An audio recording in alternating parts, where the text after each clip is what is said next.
Good morning everybody. आज हम discuss करने जा रहे हैं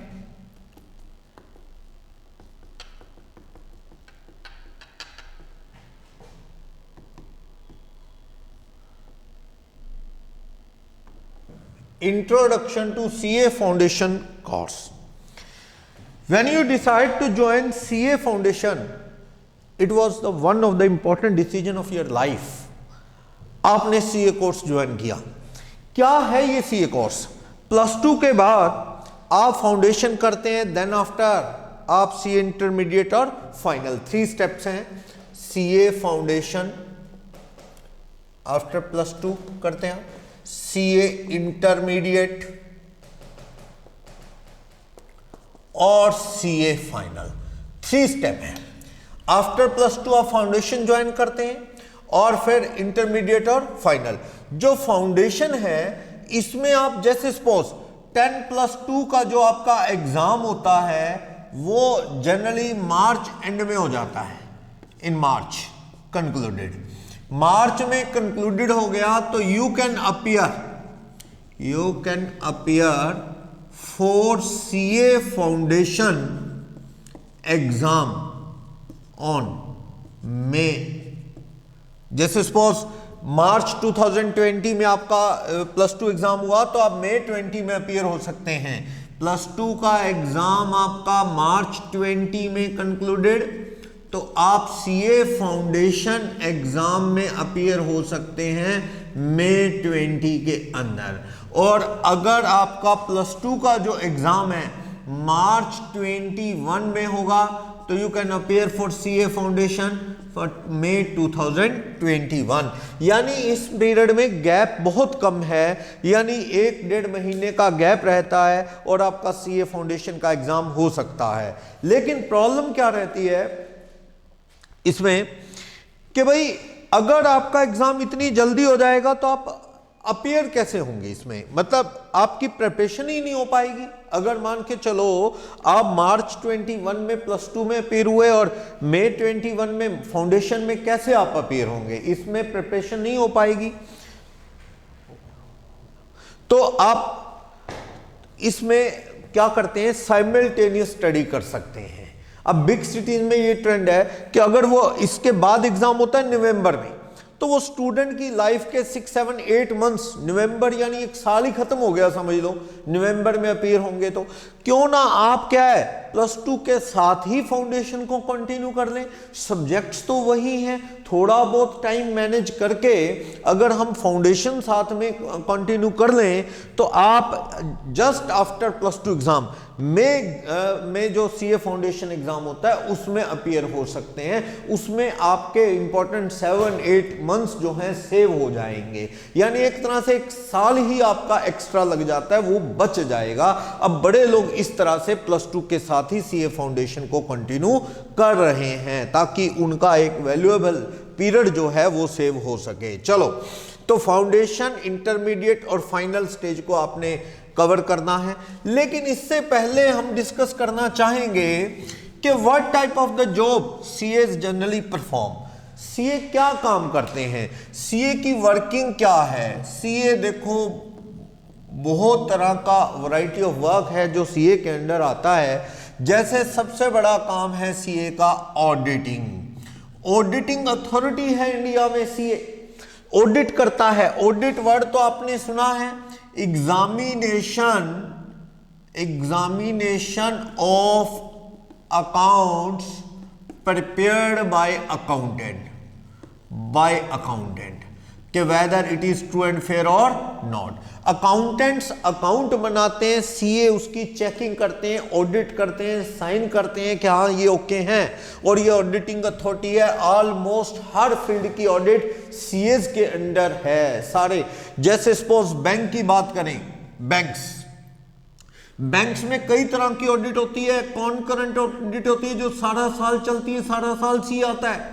बैंक में रेवेन्यू ऑडिट होती है, रेवेन्यू ऑडिट में 6 मंथली सीए आके चेक करता है कि बैंक ने किसी अकाउंट में चार्जेस ना लगाए हो, कहीं इंटरेस्ट कम ना लगा दिया हो, किसी तरह का कमीशन चार्ज करना ना रह गया हो, बैंक का रेवेन्यू यानी इनकम लॉस तो नहीं हुई, सीए आके चेक करता है। ये सीए से ऑडिट होती है। कॉन्करेंट मतलब कॉन्टिन्यूज, सारा साल ऑडिट चलती है, होल ऑफ द ईयर ये ऑडिट चलती है, कॉन्टिन्यूस ऑडिट। एक होती है बैंक में स्टैट्यूटरी ऑडिट, ये साल बाद सीए आता है फाइनल काउंट आफ्टर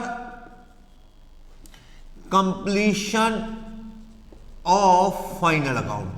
जब बैंक का साल खत्म हुआ, फाइनल काउंट प्रिपेयर हो गए, तो यानी बैंक के फाइनल काउंट इमीडिएटली तैयार हो जाते हैं। 31 मार्च या 1 अप्रैल को फाइनल प्रिंट आउट आ जाता है, बस उसकी ऑडिट करने आता है कि ये फाइनल काउंट जो बैंकिंग एक्ट है 1949 उसके अकॉर्डिंग है। किसी तरह का लोन जो बैड हो गया है, बैंक ने बैड डेट्स में ना डाला हो, कोई ऐसी चीजें ये स्टडी करता है, या बैंक मैनेजर ने कोई गड़बड़ी कर रखी हो, बिना लॉ कंप्लाई किए, बैंकिंग एक्ट के फॉलो किए बिना, नॉर्म्स फॉलो किए बिना लोन तो नहीं सैंक्शन कर दिया कोई। तो इस तरह की चेकिंग सीएज करते हैं। ये बैंक देखो आप जगह जगह बैंक की ब्रांचेस बढ़ती जा रही हैं और जितने भी बैंक्स हैं उनकी ऑडिट सीए के अंडर आती है, सीएज जाते हैं। मैं अपनी बात करूं तो मैं भी क्या है कई बैंक्स ऑडिट कर चुका हूं, कैनरा बैंक, सेंट्रल बैंक, इस तरह से। तो ऑडिट हर सीए के पास, जो प्रैक्टिसिंग सीए हैं उनके पास ऑडिट रहती है बैंक्स की। तो जो सीएज है ना वो दो तरह का काम, जॉब में भी जा सकते हैं, एम्प्लॉयमेंट में नौकरी भी कर सकते हैं बड़ी बड़ी कंपनी में, ठीक है, और प्रैक्टिस भी प्राइवेट प्रैक्टिस डॉक्टर की तरह कर सकते हैं। तो सीओपी होता है इनके पास, सर्टिफिकेट ऑफ प्रैक्टिस, जो प्रैक्टिस करते हैं, ऑफिस खोल के बैठे, ये लोगों की रिटर्न्स फाइल करते हैं, इनकम टैक्स वगैरह की, जीएसटी वगैरह की। जीएसटी आने के बाद तो सीए का काम और बहुत बढ़ गया, क्योंकि जीएसटी एक नया लॉ था और उसको स्टडी करने की जरूरत थी। सीएज के सिलेबस का पार्ट था जीएसटी, और सीएज के सेमिनार और बड़े स्केल पे इस तरह का सिस्टम है कि सीए क्या है स्टडी करने के लिए हैबिचुअल भी होते हैं। उन्होंने स्टडी करके जीएसटी का काम खींच लिया। पहले ये काम एडवोकेट्स के पास था, वैट होता था पहले, वैल्यू एडेड टैक्स, तब सीएस के पास कम था काम। लेकिन जीएसटी कॉम्प्लिकेटेड एक्ट था, इसे समझना, स्टडी करना, क्योंकि सीए का कोर्स ही ऐसा है जिसके अंदर स्टडी करते रहना पड़ता है। तो वो सीएस ने अपडेट किया जीएसटी और बहुत काम खींचा। डीमोनेटाइजेशन हुआ, नोट बंद हुए, तो सीएस की नॉलेज इवन छोटे छोटे बंदे को भी होगी कि रिटर्न भरवाओ भैया, सीए से गाइडेंस लो। तो CA return, income tax, GST, audit भी इनकम टैक्स की, इनकम टैक्स जीएसटी की ऑडिट भी करता है सीए। अब ऑडिट किसकी होती है? स्मॉल सिटी में बात करूं तो इनकम टैक्स एक्ट के अकॉर्डिंग जो ऑडिट है, audit under income tax act, under income tax act, income tax के अकॉर्डिंग ऑडिट उसकी होती है जिसकी सेल दुकान की 1 करोड़ से ज्यादा हो। 1 करोड़ से साल की सेल ज्यादा है तो ऑडिट होगी, या फिर आपके net profit is less than 8% of sale. मान लो आप कैश सेल करते हो, अगर नेट बैंकिंग वगैरह के थ्रू पैसे लेते हो तो 6%, जनरली आप कैश माल बेचते हो। तो सपोज आपकी सेल है 80 लाख, 80 लाख का 8% करना 6 लाख 40। आप कह रहे हो ना जी ना, मेरे नेट प्रॉफिट तो सिर्फ 5 लाख हैं। तो इनकम टैक्स कहता है झूठ, तुम्हारे प्रॉफिट 8% से कम क्यों है? इतना कम मार्जिन में तुम काम कैसे कर सकते हो? तुम झूठ कह रहे हो। You have to get audited your account from chartered accountant. CA से तुम्हें क्या करवानी पड़ेगी? ऑडिट। फिर बता दूं, इनकम टैक्स की ऑडिट छोटे गांव कस्बे में भी होती है। दुकान की सेल जिसकी 1 करोड़ साल से ज्यादा हो तो सीए से ऑडिट होगी। अब मान लो साल की 1 करोड़ का मतलब साल की मंथली क्या होगी? 8-9 लाख रुपए होगी। इतनी सेल तो दुकानों पे, छोटी दुकान पे भी हो जाती। तो जिसकी सेल 1 करोड़ से ऊपर है उनको सीए से मुलाकात करनी पड़ेगी, ऑडिट करवानी पड़ेगी। तो सीए का काम तो मंडी, कस्बे, छोटे शहर में भी और बड़ी कंपनी में तो है ही है। प्लस अगर आपकी सेल 1 करोड़ से कम में बच गया तो आपकी सेल का 8% से कम प्रॉफिट भी नहीं होना चाहिए। मान लो ये बंदा कहता है जी मेरी सेल तो 80 लाख है, बच गया मैं तो 1 करोड़ से कम में साल की सेल, 80 लाख है मेरी तो साल की सेल, तो इनकम टैक्स कहता है प्रॉफिट कितने हैं तेरे, 8% के हिसाब से 640 है क्या, 640 प्रॉफिट है क्या, फिर तो बच गया ऑडिट से। अगर इससे कम है, कहता कम है जी मेरे तो 5 लाख है, चल फिर तू ऑडिट करवा। ऑडिट करवानी पड़ेगी तुझे सीए से कि सीए साहब चेक करेंगे आखिर इसके प्रॉफिट 8% से वाकई कम है या झूठ कह रहा है। सीए कहता हाँ 5 लाख है इसके रियल में ही, तो डिपार्टमेंट मान लेगा, नहीं तो ऑडिट करवानी पड़ती है अगर इससे कम बोल दो। हाँ 8 से ज्यादा बोल दो तो ऑडिट की जरूरत नहीं है। तो मान लो जिनकी 1 करोड़ से ऊपर है वो ऑडिट, जिनकी 1 करोड़ से नीचे सेल है, टर्नओवर है, पर उनका प्रॉफिट 8% ऑफ सेल से कम है, तो उनको भी ऑडिट करवानी सीए से जरूरी है। तो सीए के अंडर ओनली सीए कर सकता है ऑडिट, इनकम टैक्स की कोई और सीएस या सीडब्ल्यू ये ऑडिट नहीं कर सकता। ओनली अथॉरिटी सीए है इसमें, ऑडिटिंग अथॉरिटी। चलो तो ये तो ऑडिट के अंडर आती है। अब आप सोच लो बड़ी बड़ी कंपनी पार्टनरशिप, उनकी तो 1 करोड़ क्या, उनकी तो हंड्रेड्स ऑफ करोड़ की टर्नओवर है, तो मान के चलो सबकी ऑडिट, कंपनी ऑडिट भी सीए करता है। कंपनी ऑडिट, कंपनी के फाइनेंशियल अकाउंट की ऑडिट जो है, कंपनी ऑडिट भी किससे होती है। इंडिया में 10 लाख कंपनीज हैं, तो कंपनी ऑडिट बाय किससे, सीए से होती है कि कंपनी के फाइनेंशियल अकाउंट सही हैं या नहीं। कंपनी एक्ट 2013 के रूल्स के अकॉर्डिंग है ना फाइनल अकाउंट, तो जैसे बैंकिंग एक्ट के अकॉर्डिंग है बैंक के अकाउंट, सीए चेक करता है, ऑडिट करता है, वैसे ही हर कंपनी, तो 10 लाख के अराउंड कंपनीज हैं तो वो सीए से ऑडिट होती हैं। तो सीए का स्कोप कंपनीज में बहुत ज्यादा है। बैंक की जैसे जैसे ब्रांचेस बढ़ती जा रही हैं सभी की ऑडिट होती है, मोस्टली बड़ी ब्रांचेस की, तो वो भी सीए के अंडर ऑडिट में आती हैं। छोटे दुकानदार, मतलब छोटे से मतलब स्मॉल सिटीज के, तो उनकी टर्नओवर 1 करोड़ से ज्यादा है तो वो भी ऑडिट के अंडर। या फिर प्रॉफिट 8% ऑफ सेल से कम है, तुम कम कह रहे हो, कम क्यों कह रहे हो, तुम टैक्स बचाना चाहते हो इनकम टैक्स, तो ऑडिट करवाओ सीए से, सीए साहब कहेंगे तो मानेंगे, तो वो भी ऑडिट के अंडर आते हैं। बाकी बैंक्स के अंदर जितने भी लोन डिपार्टमेंट में मैनेजर हैं, मैनेजरियल पोस्ट पे सीएस बैठे हैं, वो क्या है उनके अंडर टीम होती है बैंक्स में। आप स्मॉल सिटीज में चले जाओ, वहां भी बैंक में सीए होगा, फाइनेंस डिपार्टमेंट में उसके अंडर टीम होगी, वो देखती रहती है नॉर्म्स के अकॉर्डिंग लोन सैंक्शन हो रहे हैं कि नहीं, किसको लोन देना चाहिए नहीं देना चाहिए, वो भी सीए के अंडर। जितनी भी इंश्योरेंस कंपनीज हैं, इंश्योरेंस कंपनी भी ऑडिट करवाती हैं, तो कंपनी सीए ऑडिट के अंडर कवर होती हैं। इंश्योरेंस कंपनी, आपने कभी वीजा लगवाना है, कोई स्टूडेंट वीजा लगवा रहा है, मान लो कोई स्टूडेंट वीजा लगा के कनाडा या यूएस जाना चाहता है, तो उसका जो वीजा लगेगा ना, तो उसका नेटवर्थ सर्टिफिकेट सीए से बनता है। नेटवर्थ या net income of the family, income of family, उसका एक सर्टिफिकेट भी लगता है। वो सर्टिफिकेट किससे बनता है, सीए से। हमारे ऑफिस में आते हैं लोग और सर्टिफिकेट बनवाने, वीजा में भी सीए का रोल है, ये सर्टिफिकेट जो है सीए बना के देता है।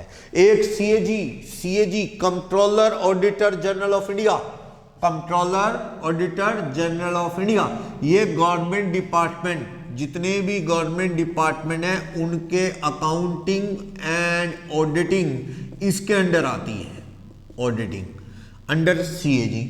तो सीएजी क्या करता है, सीएजी सीएस का पैनल बनाता है, सीएस पैनल बना के उनको भेजता है गवर्नमेंट डिपार्टमेंट में। जैसे पैनल बनाता है, भी जो भी ऑडिट में इंटरेस्टेड है गवर्नमेंट डिपार्टमेंट की, तो पैनल में नाम दे CAG controller auditor general of India के पैनल में जो सीए हैं वही फिर जा जाके गवर्नमेंट डिपार्टमेंट्स की ऑडिट, गवर्नमेंट कंपनीज की भी ऑडिट करते हैं। और ये जॉब पे भी लगाता है सीएस को, सीएजी इनके अंडर सीएस जो काम करते हैं वो भी गवर्नमेंट जॉब, वो भी ऑडिटिंग टीम में वहां जाते हैं। तो और अब तो टीचिंग में भी जो सीए है उसको क्या है, अगर इंडिया के सीए की बात करूं तो वर्ल्ड में 2nd पोजीशन रखता है। यूएस के सर्टिफाइड पब्लिक अकाउंटेंट के बाद यूएसए में जो सीपीए है वर्ल्ड में ज्यादा रिनाउंड है, उसके बाद इंडिया का चार्टर्ड अकाउंटेंट पोजीशन रखता है। अगर आपने सीए करने के बाद सीपीए करनी है तो आपको 4 एग्जाम्स देने पड़ते हैं, वहां के सारे नहीं देने पड़ेंगे क्योंकि आप ऑलरेडी सी हो, तो कुछ एक एग्जाम देके फिर आपको सीपीए की डेजिग्नेशन मिल जाएगी। आप यूएस कनाडा जाके भी सीए की ऑडिट वर्क को कंटिन्यू कर सकते हैं। हाँ, अगर आपको सिंगापुर जाना है कुछ और कंट्री में तो वो सीए काफी है, डायरेक्ट आपको वहां पे क्या एलिजिबल हो आप ऑडिटिंग के लिए। लेकिन कनाडा जाना है तो डायरेक्ट वहां पे एक आधा पेपर देना पड़ेगा। सीपीए कर लो तो कनाडा में डायरेक्ट अलाउड है, तो वो सीए के लिए इजी है। सीए बनने के बाद शेयर मार्केट और इस तरह के कोर्सेज भी अवेलेबल हैं, आईसीआई करवा देता है। उसके बाद क्या है, आप कुछ और शेयर से रिलेटेड काम कर सकते हो, वैल्यूएशन से रिलेटेड काम कर सकते हो, उस तरह के कोर्स भी अवेलेबल हैं। तो सोसाइटी में एक अच्छी डिग्निटी रहती है। और सीए को डायरेक्ट पीएचडी में एडमिशन है, CA direct PhD without having BCom MCom. कोई बीकॉम एमकॉम आपको जरूरत नहीं। बहुत सी यूनिवर्सिटीज ने एमओयू साइन कर लिया सीए इंस्टीट्यूट के साथ कि उसको सीए को डायरेक्ट पीएचडी में एडमिशन दे दो, क्योंकि इसने इतनी हार्ड स्टडी तो कर ली, अब इसको एमकॉम बीकॉम में इसकी जरूरत क्या है, तो वो सीधा ही डॉक्टरेट डिग्री भी ले सकता है। कई जगह तो सीए इंटर और सीए फाइनल के बेस पे भी एमबीए के लास्ट ईयर में सीधा एडमिशन लेटरल स्कीम है, एमबीए भी कर सकता है विद इन 1 ईयर बजाय स्टार्टिंग से करने के। तो काफी सीएज के लिए अपॉर्चुनिटीज रही हैं। रूटीन प्रैक्टिस के अलावा कंपनी फॉर्मेशन वगैरह का काम भी सीएज अक्सर करते हैं। तो चलो ये तो बात करते हैं हम क्या किस फील्ड में सीए काम कर सकता है। जॉब में जा सकता है, कॉर्पोरेट सेक्टर में, बाकी अपनी प्रैक्टिस कर सकता है, ऑडिट रिटर्न्स ये सब काम कर सकता है। ओके, तो CA foundation, CA inter, CA final ये स्टेप है। बात करेंगे सीए फाउंडेशन की हम। जो सीए फाउंडेशन कोर्स है, इमीडिएटली आफ्टर +2 आप you can appear for CA foundation. March में +2 करो और मई में 1 महीने बाद ही फाउंडेशन में। तो आपका कोई भी नियर डेयर है उसको भी इन्फॉर्म करो कि हमारे कई बार बच्चों को पता नहीं होता, वो नवंबर तक वेट करते हैं और उनका टाइम वेस्ट होता है कि +2 के साथ ही साइमल्टेनियसली सीए फाउंडेशन की स्टडी शुरू कर लो। या ऐसे टीचर के पास, जैसे हम अपने +2 के स्टूडेंट को सीए फाउंडेशन साथ साथ ही करवा देते हैं, साथ साथ +2 और साथ साथ सीए फाउंडेशन। जो चैप्टर +2 में पढ़ता है उसी को थोड़ा सा और एलाबोरेट करके फाउंडेशन लेवल के भी क्वेश्चन करवा देते हैं, बल्कि +2 में उसकी कमांड और ज़्यादा अच्छी हो जाती है। तो इस तरह से करें तो टाइम बच सकता है। चलो +2 के बाद इमीडिएटली या फिर नवंबर अटेम्प्ट में आप अपीयर हो, या फिर उसके बाद नेक्स्ट ईयर मई में अपीयर हो। तो फाउंडेशन कोर्स जो है इसका क्या एग्जाम पैटर्न है, तो पेपर इसमें एक तो अकाउंटिंग होगा, प्रिंसिपल्स ऑफ अकाउंटिंग, एक होगा बिजनेस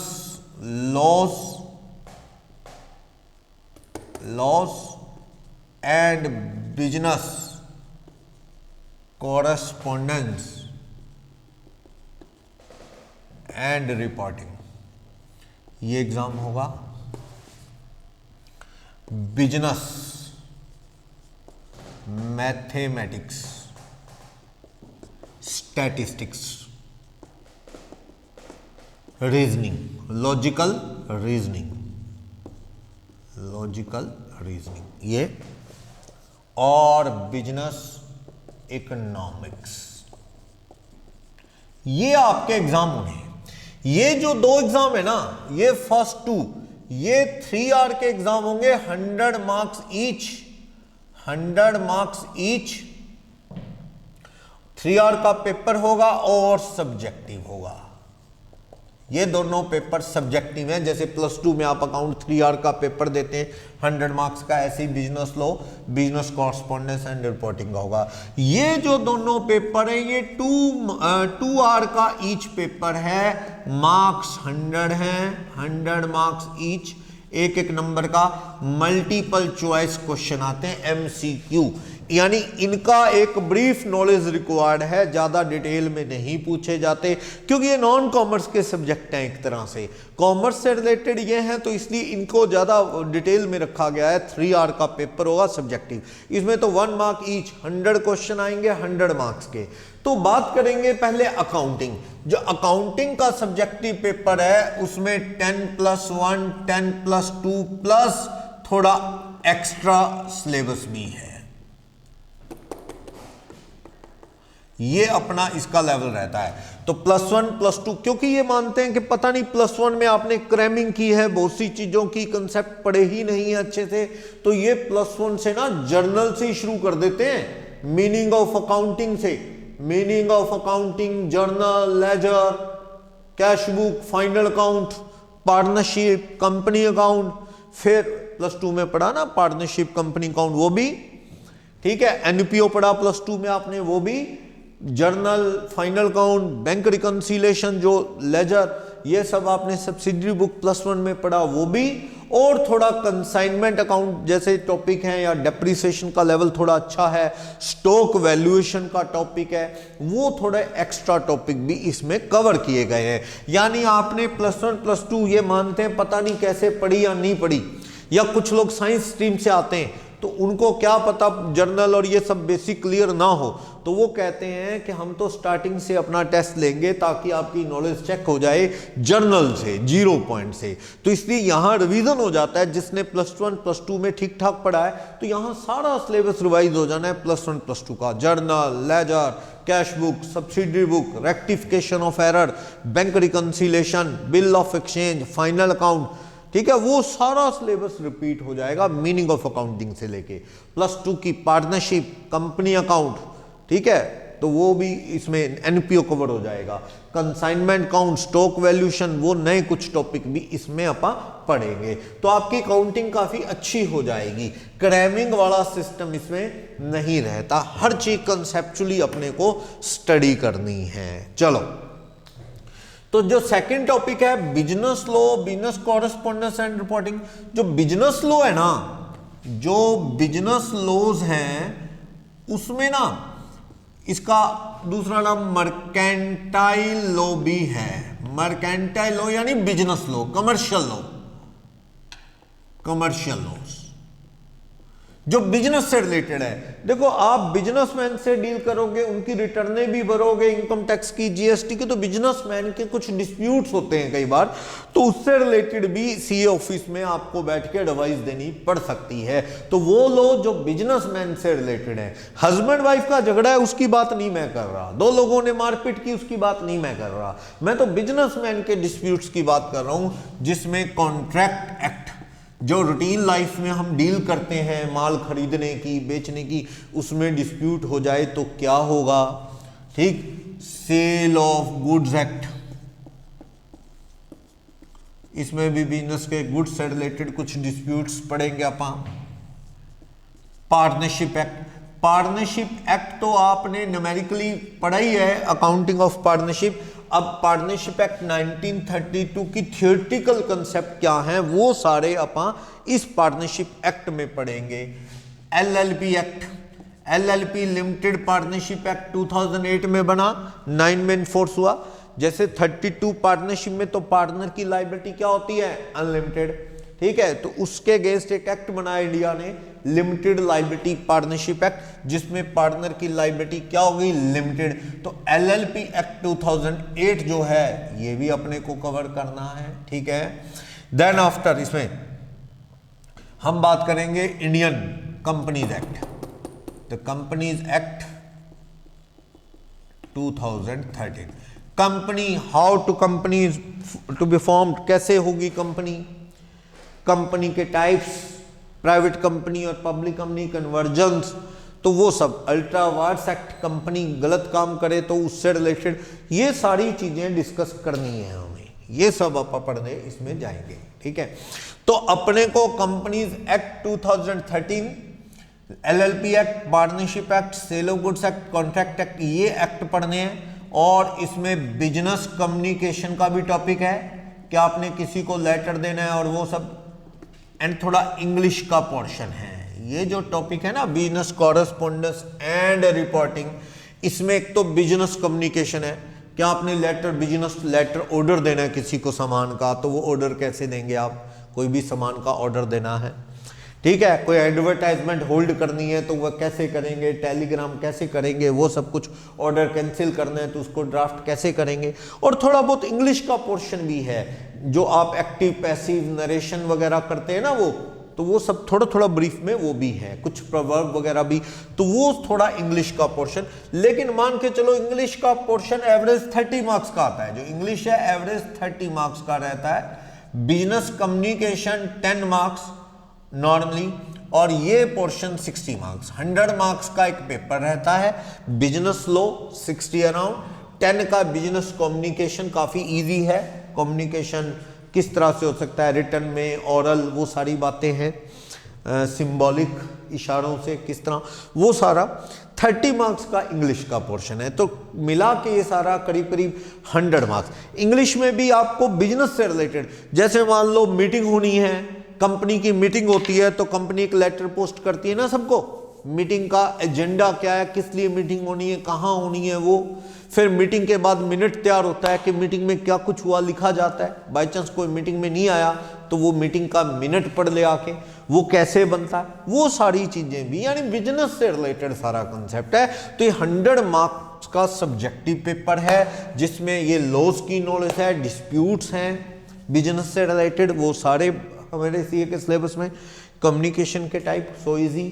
30 मार्क्स का करीब इंग्लिश के करीब एवरेज, टोटल 100 मार्क्स का ये पेपर 3 आवर में होगा, सब्जेक्टिव पेपर, ठीक है। उसके बाद हमारे 2 पेपर जो है मल्टीपल चॉइस में है, 2 आवर का ड्यूरेशन रहता है पेपर का, मल्टीपल चॉइस का, वही ABCD 4 ऑप्शन होंगे। गलत होने पे इन दोनों पेपर में, ये दोनों MCQ वाले पेपर है ना, MCQ 1 mark each, correct question है, करेक्ट आंसर दोगे तो 1 मार्क्स आपको मिलेगा, और रॉन्ग आंसर दोगे, रॉन्ग आंसर 0.25 नेगेटिव, 4 गलत करोगे तो 1 नंबर कटेगा, 0.25 नेगेटिव होगा। 4 क्वेश्चन गलत करोगे, 2 गलत करोगे तो आधा नंबर कटेगा। इस तरह से नॉन अटेम्प्टेड, नो इफेक्ट, यानी इसका ना मार्क्स कटेंगे ना मिलेंगे, मतलब नहीं किया तो नहीं।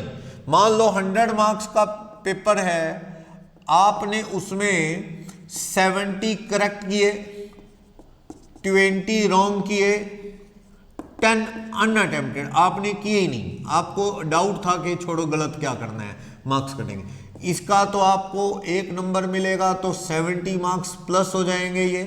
लेकिन इसके 0.25 नेगेटिव होंगे तो आपके 5 नंबर कम हो जाएंगे। इसका ना मिलना ना कटना, तो आपके नेट आपको अग्रीगेट कितने मार्क्स बने, आपके 65 मार्क्स बने। इस तरह से इको और मैथ का पेपर आपका होता है। सब्जेक्टिव में कोई नेगेटिव मार्किंग नहीं, अकाउंटिंग बिजनेस लॉ में, क्योंकि ये तो सब्जेक्टिव पेपर है। ये आपको वो OMR शीट पे ABCD ऑप्शन में से एक ऑप्शन सेलेक्ट करना होता है, वो मल्टीपल चॉइस है। इसलिए कोई ऐसी गलत अंदाजे से लिखे जाए, नेगेटिव मार्किंग इसलिए की गई है, कैसे कर दे बिना सोचे समझे तुक्का लगा दे, ऐसे नहीं, तो नेगेटिव होगी। नहीं आता बिल्कुल कोई आइडिया नहीं है तो छोड़ सकते हैं। चलो, तो ये पेपर रहते हैं मल्टीपल चॉइस में।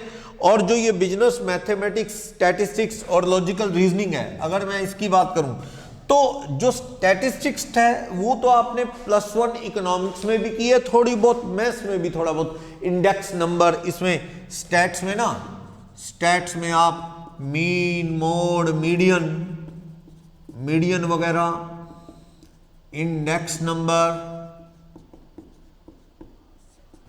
कोरिलेशन, रिग्रेशन, ये स्टैट वालों ने पढ़ा होगा, रिग्रेशन,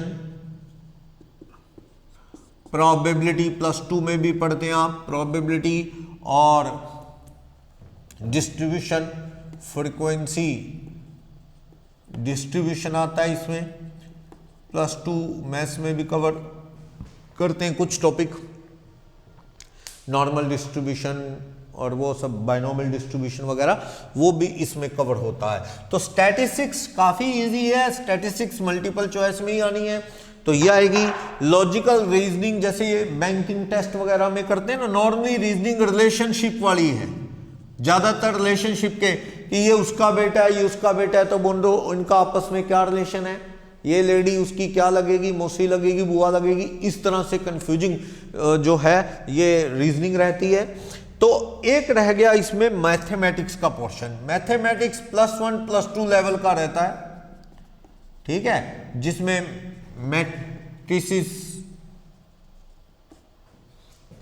मैट्रिसेस वगैरह या वो परम्यूटेशन कॉम्बिनेशन पढ़ते हैं बच्चे, डेरिवेटिव, इंटीग्रेशन, ये रहता है। तो वो +1 +2 लेवल। तो यानी ये ना मतलब थोड़ा मैथ डाल दिया, थोड़ा स्टैटिस्टिक्स डाल दी, थोड़ी सी क्या लॉजिकल रीजनिंग डाल दी। अगर मैं एवरेज बात करूं तो around 40 marks mathematics, 40 marks statistics और 20 के करीब क्या है लॉजिकल रीजनिंग। इस तरह से टोटल 100 मार्क्स का एक मल्टीपल चॉइस। पर ये मल्टीपल चॉइस है, बड़े क्वेश्चन नहीं पूछे जाने आपसे कि आपको बड़े सोल्व करके दिखाने हैं। टेक्निकल छोटे छोटे क्वेश्चन पूछे जाने आपसे, क्योंकि 1 मार्क्स ईच और 100 क्वेश्चन के लिए 120 मिनट 2 आवर आपको मिलते हैं इसको करने के लिए। तो 40 और 20 की रीजनिंग अराउंड ये रहता है हमारा, एक एवरेज बता रहा हूं मैं आपको 100 मार्क्स का जो पेपर है, ठीक। तो स्टैटिस्टिक्स +2 आपने इको किया है तो स्टैट आपको थोड़ा बहुत आता होगा, और अगर +1 +2 मैथ किया है तो आपको इको सब्जेक्ट करना है, वो नहीं आता स्टैट करना है। तो ये रहता है नॉर्मली। लेकिन ये बिल्कुल वही बात है, ये क्योंकि मल्टीपल चॉइस है बेसिक लेवल का रहता है। हमारे कॉमर्स में ये कवर नहीं होते दोनों, इसलिए आगे इंटरमीडिएट फाइनल में 1 नंबर का भी मैथ स्टैट नहीं है, कोई मैथ स्टैट नहीं है। इको थोड़ी सी आती है इंटरमीडिएट लेवल में, फाइनल में थोड़ी 40 मार्क्स की इंटरमीडिएट में आती है, फाइनल में एक ऑप्शनल सब्जेक्ट है उसमें थोड़ी बहुत यूज होती है, अदरवाइज नहीं। मैथ तो है ही नहीं बिल्कुल आगे, सिर्फ एंट्रेंस में और बिजनेस से रिलेटेड थोड़ा बहुत बस। यानी इस पेपर के अंदर कुछ लोगों ने +1 +2 मैथ्स नहीं किया तो उनको लगता है मैथ नहीं आता, लेकिन अगर इको किया तो इको आपको बहुत अच्छा आता है, इकोनॉमिक्स, और स्टैट भी आता है थोड़ा बहुत, आपका प्लस पॉइंट है। मैथ नहीं आता तो मैथ पे थोड़ी लेबर करनी पड़ेगी। जिसने +1 +2 मैथ किया उसको मैथ अच्छा होगा, लेकिन स्टैट नहीं किया, उसने इकोनॉमिक्स नहीं किया, तो टाइम तो दोनों को डिवोट करना ही है इसमें, ठीक है। तो ये 100 मार्क्स का पेपर है। ओके, अगर आप स्टैट और रीजनिंग स्ट्रॉन्ग कर लेंगे तो मैथ एवरेज भी है तो कोई दिक्कत नहीं आती, आराम से आपका पेपर क्लियर हो जाता है। रही बात इकोनॉमिक्स, वही +1 +2 लेवल, +1 +2 लेवल प्लस थोड़ा एक्स्ट्रा ये रहता है, लेकिन लेवल अच्छा रहता है +1 +2 से। वहां पे थोड़ी क्रैमिंग स्टाइल है, बुक में जो लिखा है वही चलेगा। यहाँ थोड़ा कंसेप्चुअल है, माइक्रो मैक्रो का यूज किया गया है इसमें। माइक्रो इकोनॉमिक्स काफी ज्यादा है इसमें, अच्छे लेवल पे है, माइक्रो इको का लेवल अच्छा है इसमें, ठीक है। तो ये सारा इसमें सब्जेक्ट हैं, ये दोनों वही बताया मल्टीपल चॉइस में, ये दोनों सब्जेक्टिव हैं। Total 400 marks. इसमें पासिंग क्राइटेरिया क्या रहता है? पासिंग क्राइटेरिया देखो, इंडिविजुअली आपके हर सब्जेक्ट में इंडिविजुअल रिक्वायर्ड मिनिमम 40 मार्क्स। हर पेपर में आउट ऑफ 100 आपने 40 लेने हैं। अकाउंट का पेपर 3 आवर का 100 मार्क्स का सब्जेक्टिव है, 40 आने चाहिए, इसमें भी 40 आने चाहिए। स्टैट मैथ रीजनिंग सारा एक ही पेपर है, मल्टीपल चॉइस 100 मार्क्स का, इसमें 100 क्वेश्चन होंगे 2 आवर में, तो आपके 40 आने चाहिए। इको में भी 40, individually minimum 40 marks each subject, किसी में भी 40 से कम नहीं रहने चाहिए, नहीं तो पेपर दोबारा होगा फाउंडेशन कंप्लीट। ऐसा नहीं है इसमें रीपेयर आ जाए एक पेपर में ना, इसमें सारी दोबारा होते हैं। अगर मान लो किसी के 3 सब्जेक्ट में तो अच्छे हैं पर एक में उसके 30 आ गए, तो सिर्फ नेक्स्ट 6 मंथ्स के बाद दोबारा। इसमें एक अच्छी बात है 6 मंथली एग्जाम होता है, ईयरली नहीं, तो 6 महीने बाद बच्चा दोबारा अपीयर हो सकता है। एक बार सीए फाउंडेशन में रजिस्टर्ड करवाता है, करीब 90 to 100 के राउंड रजिस्ट्रेशन फीस पे करता है, और उसको क्या है 4 अटेम्प्ट अलाउड होता है। वो अगर एक बार नहीं क्लियर होता तो नेक्स्ट अटेम्प्ट में भी बच्चा उसी रजिस्ट्रेशन के अंडर एग्जाम फॉर्म सबमिट कर सकता है, दोबारा से रजिस्ट्रेशन नहीं करवाना पड़ता। 4 अटेम्प्ट तक वो रजिस्ट्रेशन वैलिड है। पर ऐसी नौबत नहीं आती, हम नेगेटिव बातें क्यों करें, फर्स्ट में ही क्लियर हो जाता है ये, ठीक। बाई चांस कोई बीमार हो गया, कोई प्रॉब्लम आ गई तो नेक्स्ट अटेम्प्ट में क्लियर हो जाता है, कोई बड़ा इशू नहीं है। चलो, इंडिविजुअल सब्जेक्ट में रिक्वायरमेंट है 40 मार्क्स, और अग्रीगेट इन ऑल 4 सब्जेक्ट सब में मिला के आपको 50% रिक्वायर्ड है, यानी कि 200 मार्क्स। सभी में कम से कम 40-40 आए। तो सभी में 40 40 आ गए तो 160 नहीं, टोटल क्या चाहिए 200। सपोज आपके अकाउंट में एक बच्चे के 70 आ गए, ठीक है, लो में उसके 45 आ गए, ठीक है, मैथ स्टैट रीजनिंग में उसके 45 आ गए, ठीक, इकोनॉमिक्स बहुत इजी है, इको में उसने मान लो 48 ले लिए, ठीक है। तो इंडिविजुअली तो उसके कितने 40 से ज्यादा है ही है, तो अब टोटल देखो उसके कितने बने 45 45 48 208, वो पास हो जाएगा क्योंकि सभी में कम से कम 40 और टोटल में कितने चाहिए 200। ऐसा नहीं होना चाहिए कि यहां कहूं आपके 58 आ गए और लो में आपको हो जी मेरे तो 35 हैं, अग्रीगेट में तो मेरे मार्क्स काफी हैं 70 35 45 58, अग्रीगेट में तो 208 200 से ज्यादा है, पर नहीं फेल है वो स्टूडेंट क्योंकि इंडिविजुअली सभी में कितने चाहिए 40 मार्क्स, उसे 6 मंथ्स के बाद फाउंडेशन दोबारा देना पड़ेगा, इसलिए सभी में 40 तो कम से कम चाहिए। तो टोटल में चाहिए किसी में कम किसी में ज्यादा 200, ये फाउंडेशन क्लियर करने का क्राइटेरिया है। तो इंडिविजुअली 40 मार्क्स, अग्रीगेट में कितने 50%, यानी 400 के पेपर हैं, 4 पेपर 200 आपको मिनिमम स्कोर करना है, ये पासिंग क्राइटेरिया।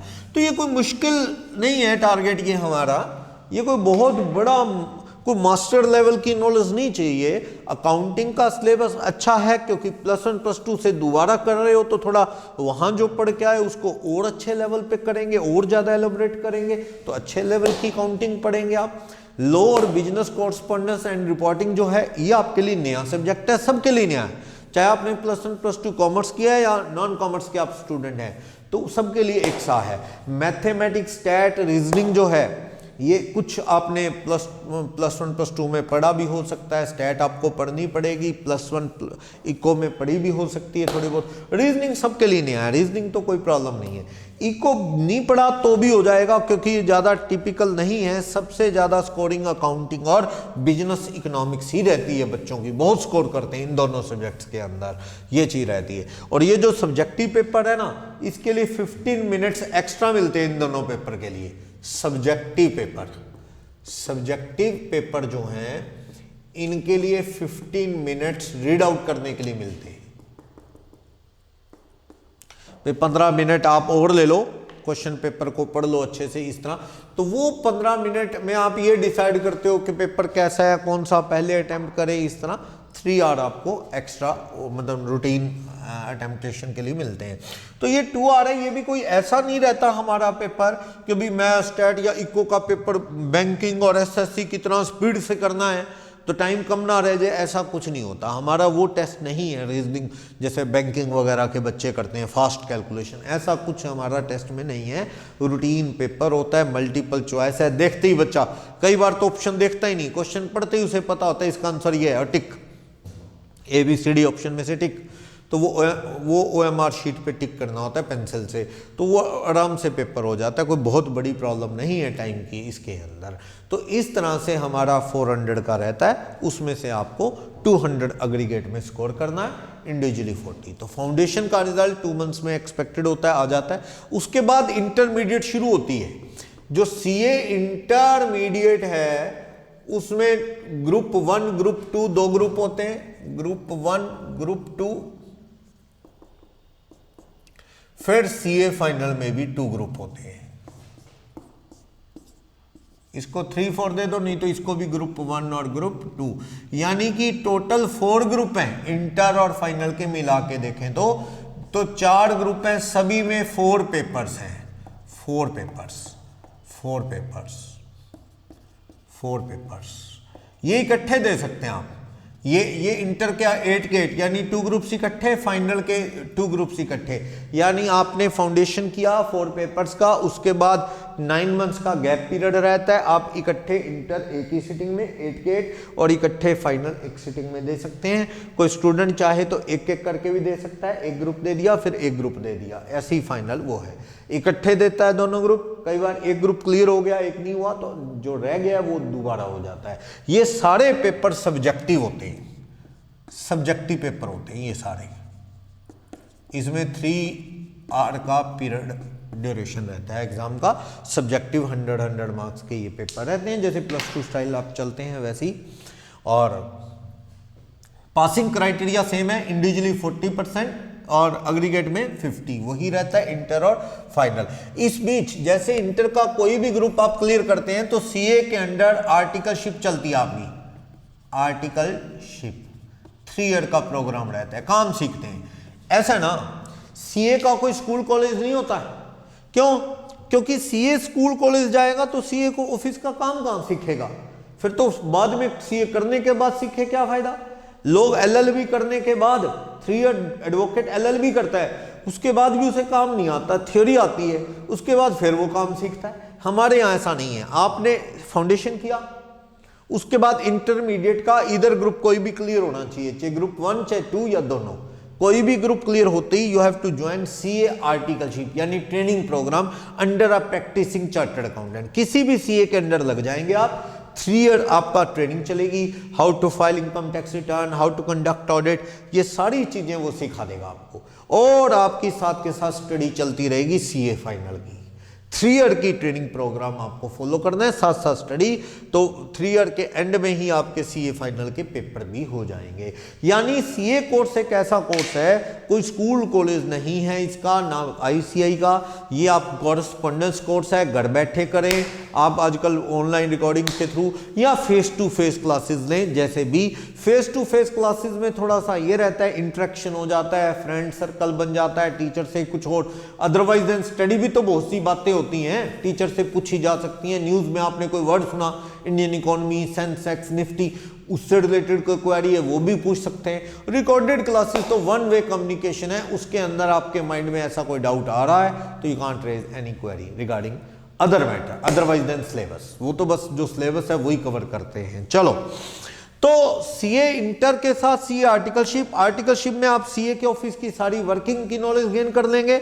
और जो ये सीए आर्टिकलशिप है, इसके कंप्लीट होते ही आपका सीए फाइनल का एग्जाम है, इसको क्लियर करते ही you will be a chartered accountant.